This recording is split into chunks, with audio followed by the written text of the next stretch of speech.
जय संतोषी माता। आइए सुनते हैं संतोषी माता की व्रत कथा।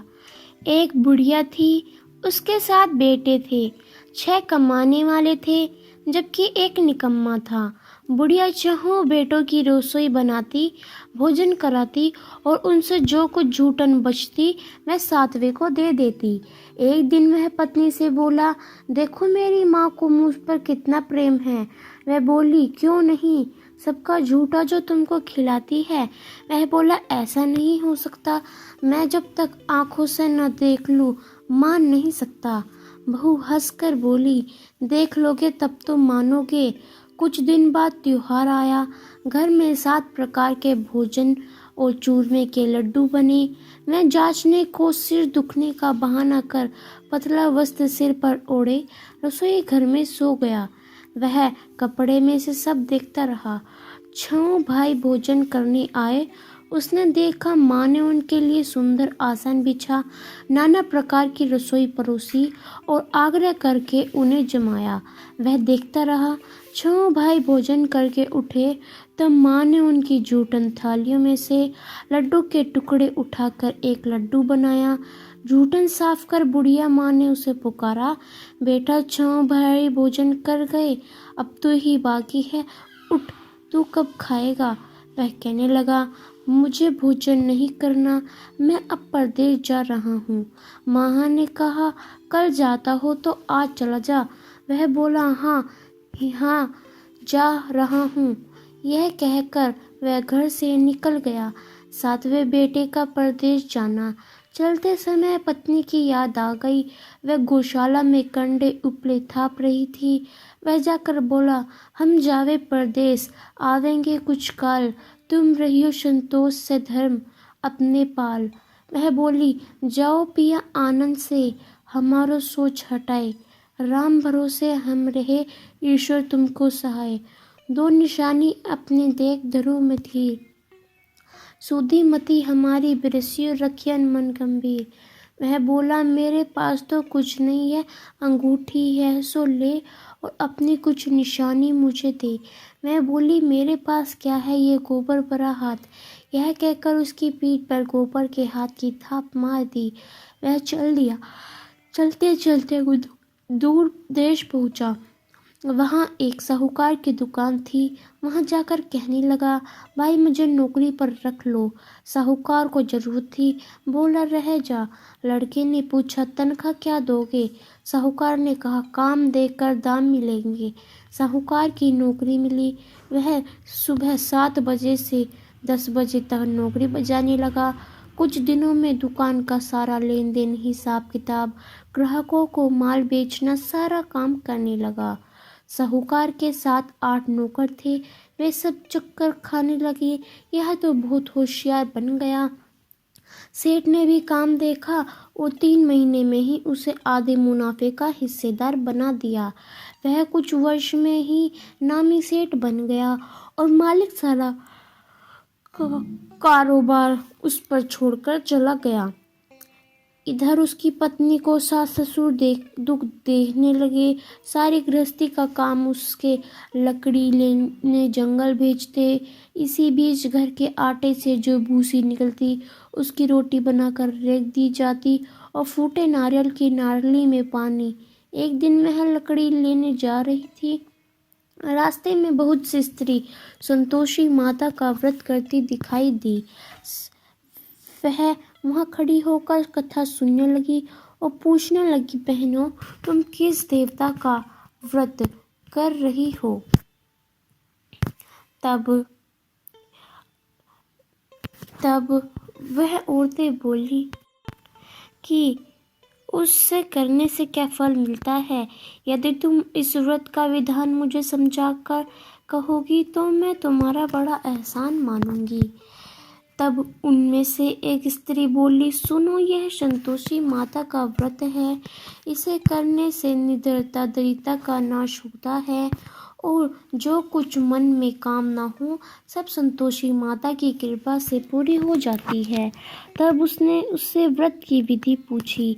वह भक्ति लेने स्त्री बोली, 1.25 आने का गुड़ चना लेना, इच्छा हो तो 5.25 आने का लेना या 1.25 रुपये का भी सहूलियत के अनुसार लाना। बिना परेशानी और श्रद्धा व प्रेम से जितना भी बन पड़े सवा लेना। प्रत्येक शुक्रवार को निराहार रहकर कथा सुनना और इसके बीच कर्म टूटे नहीं। लगातार नियम पालन करना। सुनने वाला कोई ना मिले तो घी का दीपक जला लेना और उसको आगे या जल के पात्र को सामने रखकर वह कथा कहना। जब कार्य सिद्ध ना हो नियम का पालन जरूर करो और कार्य सिद्ध हो जाने पर व्रत का उद्यापन करो। यदि किसी के ग्रह खोटे भी हो तो भी माता वृष में भर कार्य सिद्ध करती है। फल सिद्ध होने पर उद्यापन करना चाहिए, बीच में नहीं। उद्यापन में 2.5 सेर आटे का खाजा तथा इसकी परिमाण से घी तथा चने का साग करना, 8 लड़कों को भोजन कराना, जहाँ तक मिले देवर जेठ भाई बंधु के हो न मिले तो रिश्तेदार आस पड़ोस को बुलाना, उन्हें भोजन करा यथा शक्ति दक्षिणा दे माता का नियम पूरा करना। उस दिन घर में खटाई न खाना। यहाँ सुन बुढ़िया के लड़के की बहू चल दी। रास्ते में लड़के के बोझ को बेच दिया और उन पैसों से गुड़ चना ले माता के व्रत की तैयारी कर आगे चली और सामने मंदिर देखकर पूछने लगी, यह मंदिर किसका है? सब कहने लगी, संतोषी माता का मंदिर है। यह सुनकर माता के मंदिर में जाकर चरणों में लौटने लगी, दीन हो विनती करने लगी, माँ मैं निपट अज्ञानी हूँ, व्रत के कुछ भी नियम नहीं जानती, मैं दुखी हूँ। हे माता जगत जननी मेरे दुख दूर कर, मैं तेरी शरण में हूँ। माता को दया आई। एक शुक्रवार बीतता, दूसरे को उसके पति का पत्र आया और तीसरे को उसका भेजा हुआ पैसा आ पहुंचा। यह देख जेठ जेठानी मुंह सिकोड़ने लगे, लड़के ताने देने लगे, काफी के पास पत्र जाने लगे, रुपया आने लगा, अब तो काकी खातिर बढ़ेगी। बेचारी सरलता से कहती, भैया काका जावे रुपया आवे हम सबके लिए अच्छा है। ऐसा कहकर आंखों में आंसू भरकर संतोषी माता के मंदिर में आमतेश्वरी के चरणों में गिरकर रोने लगी। माँ मैंने तुझसे पैसा कब मांगा? मुझे पैसे से क्या काम है? मुझे तो अपने सुहाग से काम है। मैं तो अपने स्वामी के दर्शन देखना चाहती हूँ।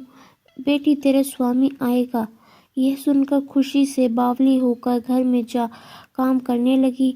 अब संतोषी माँ विचार करने लगी, इस भोली पुत्री को मैंने कह तो दिया कि तेरे पति आवेगा, लेकिन कैसे? वह तो इसी स्वप्न में याद नहीं करता, उसे याद दिलाने को मुझे ही जाना पड़ेगा। इस तरह माता जी उस बुढ़िया के बेटे के पास जा स्वप्न में प्रकट होने लगी। साहूकार के बेटे सो रहा था या जागता है? वह कहने लगा, माता सोता भी नहीं जागता भी नहीं हूँ, क्यों क्या आज्ञा है? मैं कहने लगी, तेरे घर बार कुछ है कि नहीं? वह बोला, मेरे पास सब कुछ है, माँ बाप और बहू है, क्या कमी है? माँ बोली, भोले पुत्र तेरी बहू घोर कष्ट उठा रही है, तेरे माँ बाप उसे परेशानी दे रही हैं, वह तेरे लिए तरस रही है, तू उसकी सूद ले। वह बोला, हाँ माता जी यह तो मालूम है, परंतु जाऊं तो कैसे? परदेश की बात है, लेन देन का कोई हिसाब नहीं, कोई जाने का रास्ता नहीं आता, कैसे चला जाऊं? माँ कहने लगी, मेरी बात मान, सवेरे नहा धोकर संतोषी माता का नाम ले और घी का दीपक जला दंडवत कर दुकान पर बैठ जा। देखते देखते सारा लेन देन चुक जाएगा, जमा का माल बिक जाएगा, सांझ होते होते धन का भारी ढेर लग जाएगा। अब बूढ़े की बात मानकर वह नहा धोकर संतोषी माता को दंडवत घी का दीपक जला दुकान पर बैठा। थोड़ी देर में देने वाले रुपये लाने लगे, लेने वाले हिसाब लेने लगे। कोठे में भरे सामान के खरीदार नकद दाम में दे सौदा करने लगे। शाम तक धन का भारी ढेर लग गया। मन में आता, माँ का नाम ले, चमत्कार देख प्रसन्न हो घर के लोग जाने के। वास्ते गहना कपड़ा सामान खरीदने लगा। यह काम से निपट तुरंत घर को रवाना हुआ। उधर उसकी पत्नी जंगल में लकड़ी लेने जाती।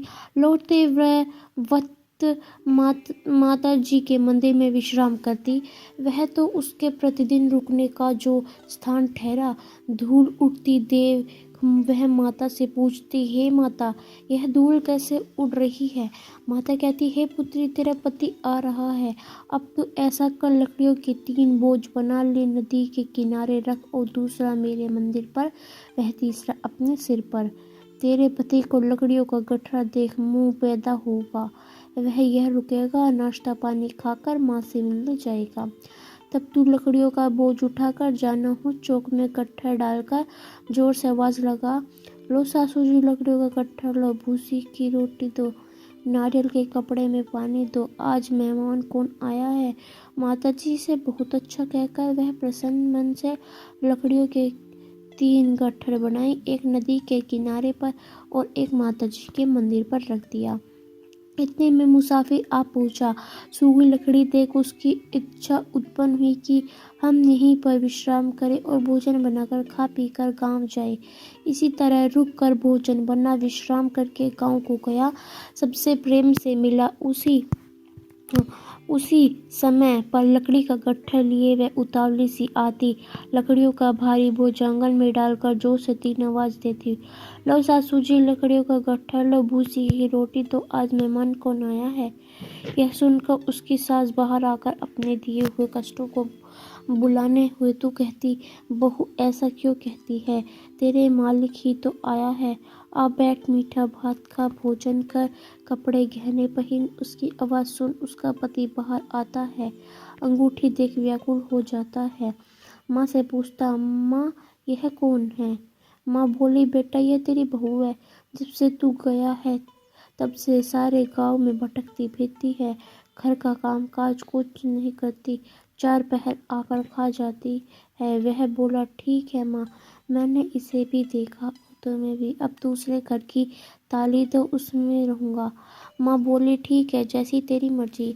तब वह दूसरे मकान की 3री मंजिल का कमरा खोल सारा सामान जमाया। एक दिन में राजा के महल जैसा ठाट बाट बन गया। अब क्या था, बहुत सुख भोगने लगी। इतने में शुक्रवार आया। शुक्रवार के व्रत उद्यापन में हुई भूल किया खटाई का इस्तेमाल उसके पति से कहा, मुझे संतोषी माता के व्रत को उद्यापन करना है। पति बोला, खुशी से कर लो। वह उद्यापन की तैयारी करने लगी। जेठानी के लड़कों को भोजन के लिए कहने गई। उन्होंने मंजूर किया, परंतु पीछे से जेठानी ने अपने बच्चों को सिखाया तो भोजन के समय खटाई मांगना, जिससे उसका उद्यापन पूरा न हो। लड़के जीमने आए, खीर खाना बैठ कर खाया, परंतु बाद में खाते ही कहने लगे, हमें खटाई दो, खीर खाना हमको नहीं भाता, देखकर अरुचि होती है। वह कहने लगी, भाई खटाई किसी को नहीं दी जाएगी, यह तो संतोषी माता का प्रसाद है। लड़के उठ खड़े हुए, बोले, पैसा लाओ। बोली, बहू कुछ नहीं जानती नहीं थी। उन्हें पैसे दे दिए। लड़के उसी समय हट कर इमली खटाई ले जा खाने लगे। यह देख बहू पर माता जी ने कोप किया।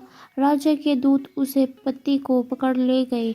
जेठानी मन माने वचन कहने लगे, लूट लूट कर धन इकट्ठा कर लाया है, अब तक सब मालूम पड़ जाएगा जब जेल की मार खाएगा। बहू से यह सहन नहीं हुए। माँ संतोषी से माफी मांगी। रोती हुई माता जी के मंदिर गई। कहने लगी, हे माता सुनो, तुम क्या किया? हंसा कर अब भक्तों को रुलाने लगी। माता बोली, बेटी तूने उद्यापन करके मेरा व्रत भंग किया है। वह कहने लगी, माता मैंने कुछ अपराध नहीं किया, मैंने तो भूल से लड़कों को पैसे दे दिए थे, मुझे क्षमा करो, मैं फिर तुम्हारा उद्यापन करूँगी। माँ बोली, अब भूल मत करना।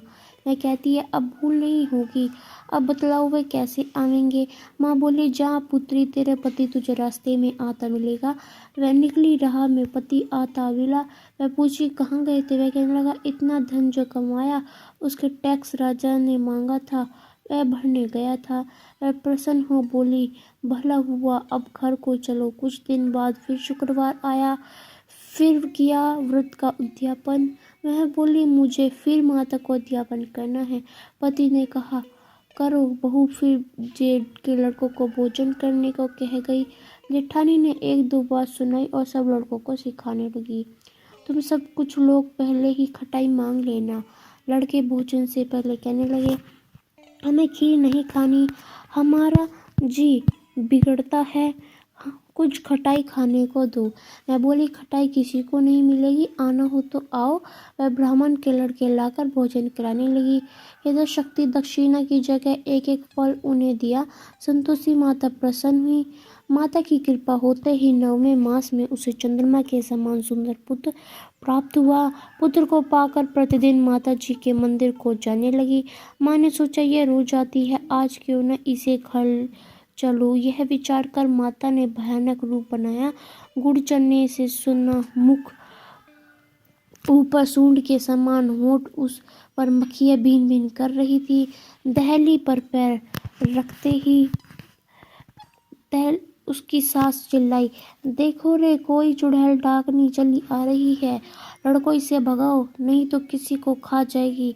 लड़के भगाने लगे, चिल्लाकर खिड़की बंद करने लगे। बहू रोशनदान में से देख रही थी। प्रसन्नता से पगली बन चिल्लाने लगी, आज मेरी माता जी मेरी घर आई है, वह बच्चों को दूध पीने से हटाती। इतने में सास का क्रोध फट पड़ा। वह बोली, क्या उतावली हुई है, बच्चों को पटक दिया। इतने में माँ के प्रताप से लड़के ही नजर आने लगे। वह बोली, माँ, मैं जिसका व्रत करती हूँ यह संतोषी माता है। सबने माता जी के चरण पकड़ लिए और विनती के करने लगे, हे माता, हम मूर्ख हैं, अज्ञानी हैं, तुम्हारे व्रत की विधि हम नहीं जानते, वह भंग कर हमने बड़ा अपराध किया है। जगत माता, आप हमारा अपराध क्षमा करो। इस प्रकार माता प्रसन्न हुई। बहू को प्रसन्न हो जैसा फल दिया वैसा माता सबको देना। जो पढ़े उसका व्रत पूर्ण करना। बोलो संतोषी माता की जय।